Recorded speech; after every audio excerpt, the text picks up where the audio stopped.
ইসলামপন্থীদের vote ৩ বাক্সে বিভক্ত। এবার কি বলছেন রাজনীতি বিশেষজ্ঞরা? বিস্তারিত ভিডিওতে। নির্বাচনী আসন সমঝোতার বিষয়ে অবস্থান জানাতে সংবাদ সম্মেলনের আয়োজন করেন ইসলামী আন্দোলন বাংলাদেশ।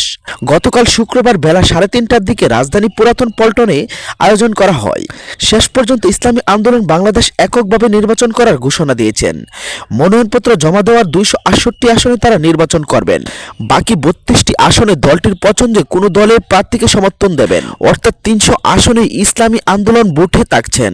সংশ্লিষ্ট ব্যক্তিরা বলছেন, এর মধ্য দিয়ে ইসলামপন্থীদের ভোট এক বাক্সে আনার উদ্যোগে শেষ পর্যন্ত ব্যর্থ হলো। এখন ইসলামপন্থীদের ভোট স্পষ্ট 3 বাক্সে বিভক্ত হয়ে পড়ল। এর রেশ ভোটের মাঠে কতটা কিভাবে পড়ে সেটি এখন দেখার বিষয়। ইসলামী আন্দোলন গতকাল শুক্রবার বিকেলে রাজধানী পুরাতন পল্টনে দলের কেন্দ্রীয় কার্যালয়ে সংবাদ সম্মেলন করে জানিয়েছেন, তারা এককভাবে নির্বাচন করবে। তাদের অভিযোগ, তারা জামাতের দিক থেকে উপেক্ষা ও অসম্মান শিকার হয়েছে। এর আগের দিন বৃহস্পতিবার জামাতে ইসলামীর নেতৃত্বে 10 দলের শীর্ষ নেতারা সংবাদ সম্মেলন করে 253টি সংসদীয় আসন সমঝোতা চূড়ান্ত করার কথা আনুষ্ঠানিকভাবে জানান। তারা ইসলামী আন্দোলনের জন্য 47টি আসন ফাঁকা রেখেছিল। সমঝোতা না হওয়ায় এখন এই আসনগুলোতে প্রার্থী দেওয়া হবে। সংশ্লিষ্ট ব্যক্তিরা বলছেন, নির্বাচনের সামনে রেখে এই বিভাজন শুরু কৌশলগত নয়, বরং আদর্শ নেতৃত্ব পারস্পরিক অবিশ্বাসের পুরানো সংকটকে নতুন করে প্রকাশ্যে এনেছে।